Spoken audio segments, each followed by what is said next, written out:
ముగ్గురు అక్కా చెల్లెళ్ళు ఒకే ఒక చక్కటి అవకాశం దొరికింది. సమానంగా డబ్బు, టైము, అట్లాగే అవకాశం అన్నీ ముగ్గురికి సమానంగా దొరికాయి. ఒక సంవత్సర కాలం తర్వాత అంతా మారిపోయింది. ఈ అవకాశం ఎవరి జీవితాన్ని ఎలా మార్చిందో తెలుసుకుందామా? సముద్రానికి దగ్గరగా ఉన్న చిన్న ఊరిలో ముగ్గురు అక్కా చెల్లెళ్ళు ఉండేవారు.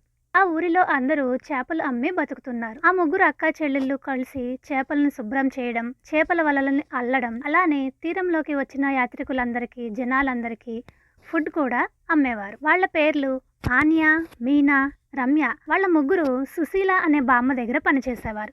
సుశీల బామ్మకి చాలా బోట్లు, అలానే తీరం దగ్గర చాలా షాప్స్ ఉన్నాయి. తన వయసు రీత్యా పెద్దది, కానీ తను చాలా తెలివైంది. ఏదైనా సరే ఇట్టే పసిగట్టేయగలదు. సుశీల బామ్మ తన బాధ్యతలని ముగ్గురు అక్కా చెల్లెళ్ళకి అప్పగించాలని నిర్ణయించుకుంది. ముగ్గురిని పిలిచి సమానంగా కొంత డబ్బు, ముగ్గురికి ఒక్కొక్క షాపు, అలానే ఒక సంవత్సర కాలం గడువు ఇచ్చింది. ఎవరైతే వాళ్ళ తెలివితేటలను ఉపయోగించి నిలబెట్టుకుని ఎదుగుతారో వాళ్ళకి ఊహించిన బహుమతి కూడా ఇస్తాను అని చెప్పింది. ఆ బహుమతి ఏంటో తెలుసుకునే లోపల ముందు మీరందరూ మన ఛానల్ ఒక మంచి బహుమతి ఇచ్చేయండి.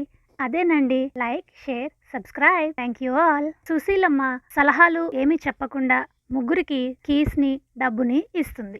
రమ్య అందరికన్నా చాలా చిన్నది, చాలా ఎక్సైటెడ్ గా ఉంటుంది. ఆహా, నాకు ఒక మంచి అవకాశం వచ్చి ఇప్పటి వరకు చాలా కష్టపడ్డాను, కానీ ఇప్పుడు నాకు నచ్చినట్లు సంతోషంగా ఉండొచ్చు అనుకుంటూ సముద్రం దగ్గర ఒక మంచి కాఫీ షాప్ ని మ్యూజిక్ తోని, లైట్స్ తోని, అలాగే స్నాక్స్ అన్ని అరేంజ్ చేసి మొదలు పెడుతుంది.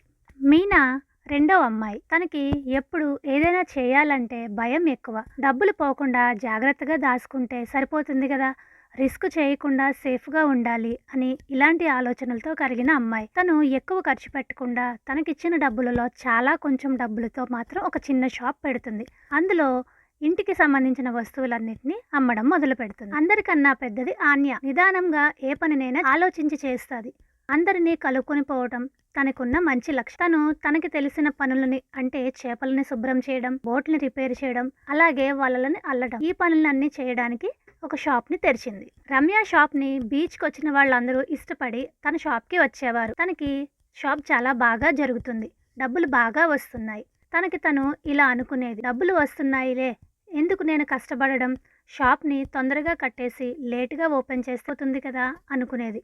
ఎప్పుడు హ్యాపీగా ఉంటే చాలు అనుకునేది. దీనివలన తన షాపు కొద్ది రోజులకే మూతపడిపోయింది. అలాగే మీనా ఏదో తను కొద్దిపాటి డబ్బులతో షాప్లో కొంచెమే సరుకులు పెట్టి, అలానే ఎప్పుడు కొత్తదనం తీసుకురావాలని కానీ, షాప్ని ఇంప్రూవ్ చేసుకుని డబ్బులు సంపాదించాలి అని అనుకునేది కాదు. తన దగ్గర ఉన్న డబ్బులు తన దగ్గర ఉంటే చాలు అనుకునేది. షాప్ని మాత్రం చాలా శ్రద్ధగా ఓపెన్ చేసేది. రోజు ఉదయాన్నే చాలా శుభ్రంగా ఉంచేది. దీంతో పాటు షాప్ కూడా ఎప్పుడూ ఖాళీగానే ఉండేది. జనాలు ఎవరు ఎక్కువగా తన షాప్కి వచ్చేవారు కాదు. దీనివలన తన షాప్ కొన్ని రోజులకే మూసేయవలసి వచ్చింది. ఇప్పుడు మనం ఆన్య దగ్గరికి వద్దాం. ఆన్య అయితే షాప్ని చాలా త్వరగా తెరిచేది, చాలా లేటుగా క్లోజ్ చేసేది. అన్ని పనులు ఫాస్ట్గా చేస్తూ, వచ్చిన ప్రతి ఒక్కరు నవ్వుతూ పలకరిస్తూ, అలాగే ఎవరైనా సరే నేను డబ్బులు తర్వాత ఇస్తాను అన్నా సరే అంటూ, అలా తను జనాల మధ్యలో నమ్మకాన్ని సంపాదించుకుంది. ఆ ఊరిలో మంచి పేరు తెచ్చుకుంది. తన షాప్లో పనివాళ్ళందరితోని మర్యాదగా ఉండేది. తన షాప్ మాత్రం రోజు రోజుకి దినదిన అభివృద్ధి చెందుతుంది. అట్లాగే ఆ ఊరిలో అందరికీ ఎప్పుడు ఏ టైంలో వెళ్ళినా సరే ఆన్య షాప్లో వాళ్ళకి పని జరుగుతుంది అనే నమ్మకాన్ని కూడా తెచ్చుకుంది. ఇలా సంవత్సర కాలం పూర్తయింది. సుశీలమ్మ వచ్చి ముగ్గురితో మాట్లాడుతుంది. రమ్య, నువ్వు చాలా మంచిగా ఆలోచించి కొత్తదనం జోడించి షాప్ని తెరిచావు. జనాలు చాలా బాగా ఆదరించారు. హ్యాపీనెస్ ముందు డబ్బు ఏమీ ఎక్కువ కాదు అనుకుని షాప్ మూత పడే పరిస్థితికి తెచ్చుకున్నావు. అవకాశం, అదృష్టం కలిసి వచ్చినప్పుడు దానిని నిలబెట్టుకోవాలి. సంతోషంగా ఉండడానికైనా సరే డబ్బులైతే కావాలి కదా అంటుంది. ఇంకా మీనా, నీ సంగతి, నువ్వు ఉన్న డబ్బులు ఉంటే చాలు అనుకుని షాప్ మూతపడే పరిస్థితికి తెచ్చుకున్నావు. ఉన్న డబ్బు కొద్ది రోజులు ఖర్చు పెడితే అయిపోతుంది, మరి తర్వాత సంగతి ఏంటి? ఏమైనా ఆలోచించావా? అస్సలు ఆలోచించలేదు కదా. డబ్బులు పోతాయి అన్న ఆలోచనలోనే ఉండిపోయావు. దాన్ని దాటి బయటకు వచ్చి ముందుకు అడుగు వేయకపోతే నీ జీవితం ఎక్కడ వేసిన గొంగలి అక్కడే అన్నట్టుగా తయారవుతుంది. ఆన్య, నువ్వైతే ఈ అవకాశాన్ని చాలా బాగా వాడుకున్నావు. ఈ ఊరిలో అందరూ నిన్ను మెచ్చుకుంటున్నారు. నువ్వు డబ్బుతో పాటు మంచి పేరుని, నమ్మకాన్ని కూడా సంపాదించుకున్నావు.